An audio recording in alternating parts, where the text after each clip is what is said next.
नमस्कार, मैं हूं केशव तिवारी और अलग अंदाज में रहती हैं खबरें हमारी। सतना में भारतीय जनता पार्टी का दामन छोड़कर मनसुख पटेल ने महापौर का फॉर्म भर दिया।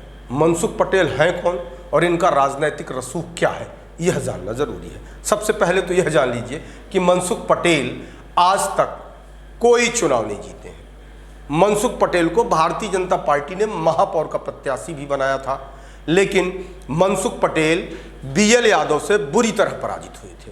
मनसुख पटेल को भारतीय जनता पार्टी ने मंडी का भी चुनाव लड़ाया, लेकिन यह मंडी का भी चुनाव हार गए। कुल मिलाकर यह कहा जा सकता है कि मनसुख पटेल की किस्मत में चुनावी जीत आज तक नहीं आई। यह अलग बात है कि उनकी दूसरी पत्नी शीला एक बार मंडी अध्यक्ष रह चुकी। मनसुख पटेल पंकज होटल के नाम से एक होटल चलाते हैं। यह होटल अपने आप में विख्यात है। किस बात के लिए विख्यात है यह फिर कभी बाद में बताएंगे। मनसुख पटेल जमीन के बड़े कारोबारी हैं। इनके पास अनाप शनाप जमीनें हैं।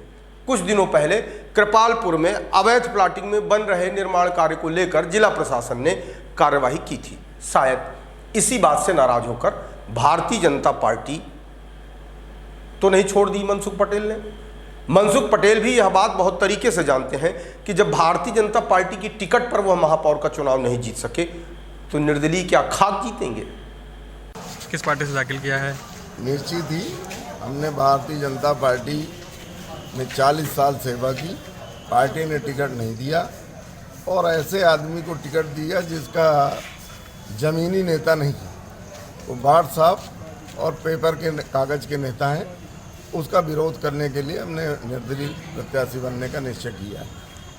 जब तक पार्टी में गणेश सिंह नहीं आए थे तब तक मनसुख पटेल पिछड़ा वर्ग के बड़े नेता माने जाते थे, लेकिन जिस दिन से गणेश सिंह भारतीय जनता पार्टी में आ गए हैं उस दिन से मनसुख पटेल की कोई पूछ परख ही नहीं रह गई। अब अपनी पूछ परख बढ़ाने के लिए मनसुख पटेल चुनाव मैदान में उतरे हैं। बहुत संभव है कि वो चाहते हैं कि उन्हें मनाने योगेश ताम्रकार और प्रदेश के बड़े नेता आएंगे, तो यह भी मुश्किल लगता है। यदि भाजपा मनसुख पटेल को न मनाए और उन्हें महापौर का चुनाव लड़ भी लेने दे तो शायद 500 से 1000 वोटों में मनसुख पटेल सिमट जाएंगे। फिर भी कहने के लिए तो यह हो ही गया कि मनसुख पटेल ने भारतीय जनता पार्टी से बगावत कर दी। बगावत का सिलसिला भाजपा और कांग्रेस दोनों में जारी रही। मजेदार बात यह है कि कांग्रेस और भारतीय जनता पार्टी के दोनों प्रत्याशी यह मानकर चल रहे हैं कि वो प्रचार करें या ना करें, किसी से मिले या ना मिले, किसी को मनाए या ना मनाए, इनका नाम ही पर्याप्त है। लोग इन्हें अपने आप ही वोट दे देंगे।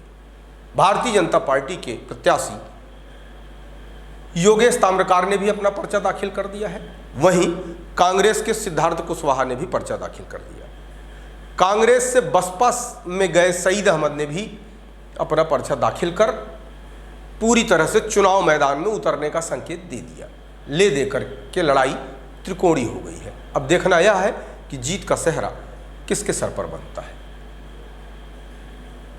जहां तक रही बात मनसुख पटेल की, तो पहले तो यह सुनने में आया था कि मनसुख पटेल बहुजन समाज पार्टी से चुनाव लड़ेंगे। सुनने में यहां तक भी आया था कि पार्टी फंड में इनने एक बड़ी रकम भी जमा करा दी थी, लेकिन जैसे ही सईद अहमद बागी हुए तो बहुजन समाज पार्टी ने मनसुख पटेल को बसपा की टिकट देने से मना कर दिया। इस कारण से मनसुख पटेल बेचारे मायूस होकर के निर्दलीय चुनाव लड़ रहे हैं। आप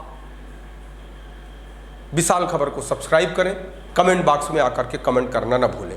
ताज़ा तरीन और नई खबरों को देखने के लिए सब्सक्राइब करिए विशाल खबर।